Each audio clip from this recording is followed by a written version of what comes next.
Syed Haider Ali and I am from Pakistan. I'm an exchange student and I'm here on a scholarship program known as a YES program, which stands for Youth Exchange and Study Program.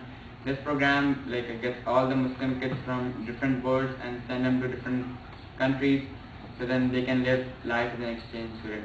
I think being an exchange student is really brilliant and really fun because you go to a different country to live in, and you live with very different people, and it's really fun because you're like one of the different people, and anywhere you go to Walmart or any shop, like people are looking at you and they like want to talk to you, and they get like really excited about like listening like some exchange kid is coming to you.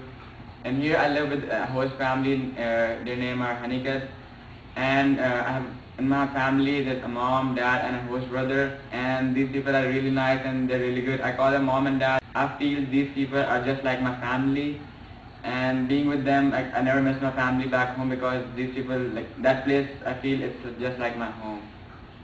Well, as far as I've learned a lot of new things, like how to say a lot of new words, and my English has been improving a lot, and I'm trying to work on it more. And it's really fun being here. Here in America, I had my Halloween for the first time. I went to watch a scare movie with my friends, and after that we all went to go and do trick-or-treating at a house. And we went to a really big old mansion over there, and an old lady, she lives over there, and I went to her, and all of my friends, they're dressed up, and I didn't know that like we have to dress up, and I just go and ask her, and go to her, knock her door, and she comes out, and I say trick-or-treat. And then she asked me, so what are you dressed up as? And I don't know what to say. I just said, I'm dressed up as a Pakistani boy. And she actually thinks I'm dressed up as someone. And she believes it. And then she goes inside and she brings like a really big bowl and she gives all of the candy to me. And it was really nice. So yeah, it was a really fun experience for me. Yeah. Today I'm going to talk about the languages of Pakistan. We have 9 different languages spoken in Pakistan, and out of those 9 languages, Urdu, it is the national language of Pakistan, and it is also the lingua franca of Pakistan, and only about 8% of Pakistanis have Urdu as their mother languages.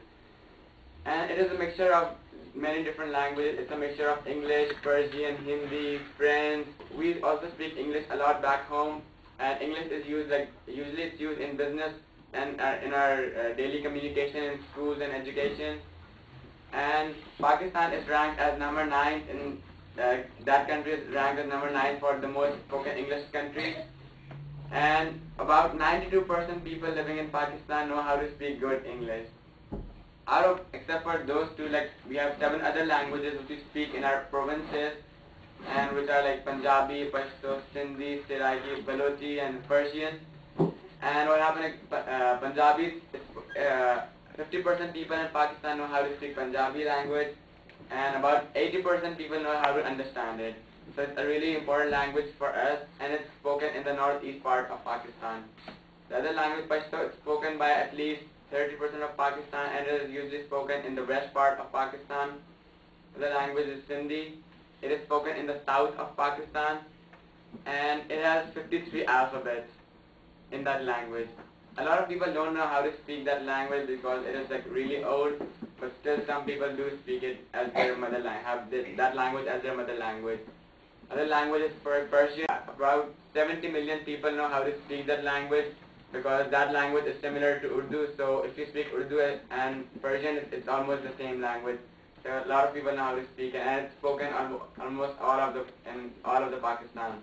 The language is Seraiki. It is like spoken a lot, but a lot of people don't speak it. People know how to speak it, but they won't speak it because it's really old language, and it's now been replaced by the language Urdu. So a lot of people won't use it. But if you want to a lot of people in the north part of Pakistan know how to speak Seraiki, and they must be speaking it. Other language is Kashmiri, which is spoken in the way in the north part of Pakistan. And not a lot of people know, about 1% of Pakistan will be knowing how to speak that language. Okay, questions? Yeah, you can. How many languages do you speak yourself? I know 3 languages. What's the hardest word in English for you? It will start with the alphabet V. Yeah.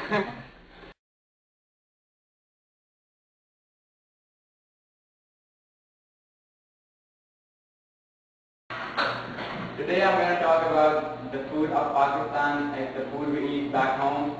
And when I came here for the first time, I was coming here and there was a black girl who was sitting right next to me. And she asked me, do we have McDonald's? And that was the first question anyone asked me. And I was like, yeah, we have McDonald's. And then she was asking me all questions like, what do we eat, what kind of food do we eat? And she asked me lots of questions like, do we have McDonald's, Subway, KFC? And yeah, we do have all kind of this stuff. Pakistani food is famous because of its richness and flavor, like because of the aroma, like it has a really good scent and really good smell. That's why we eat it, and I like to eat Pakistani food a lot.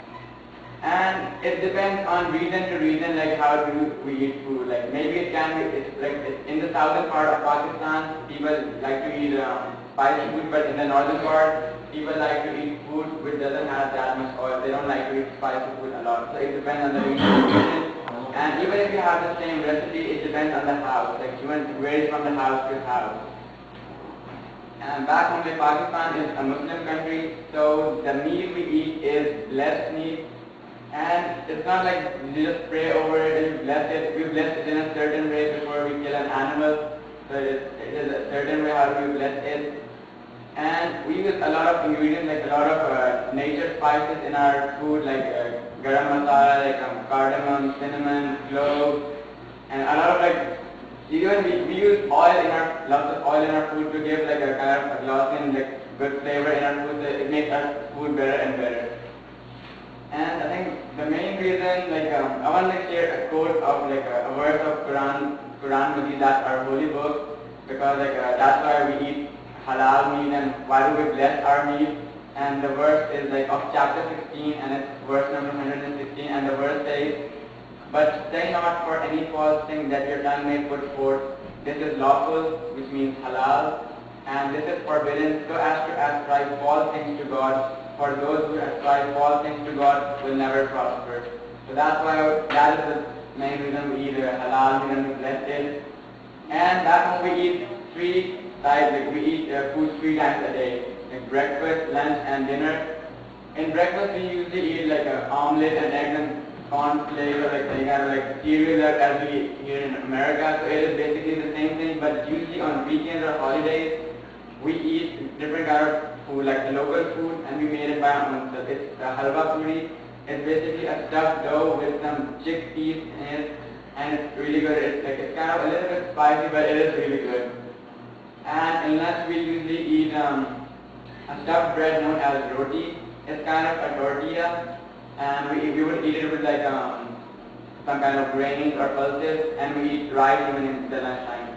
At dinner we usually eat meat or beef, so then that's really good. And after the dinner we eat a sweet dish. So then like we make sure like a dinner is like really good back home, and we even invite our friends like to eat dinner with us, so it's really good. And then like there's one kind of food like Pakistan is really famous because of known as a tandoori. It's known as a tandoori style of food. And what is the tandoori style of food? It is meat and chicken, but we grill it. Like it's kind of like grilled meat and grilled chicken, but we add lots of oil in it, lots of pepper and chili, and make it a little bit spicy. Like not that much spicy, but it's kind of like that food. And some of the examples are like kebabs and tikkas, that's grilled beef and grilled chicken. What is the biggest change that you have seen as far as food, other than the meat issue? I've seen like back home we don't eat lots of, like we eat fast food in cities, like we eat lots of fast food in cities, but here people eat lots of junk food, and we do not eat junk food back home a lot.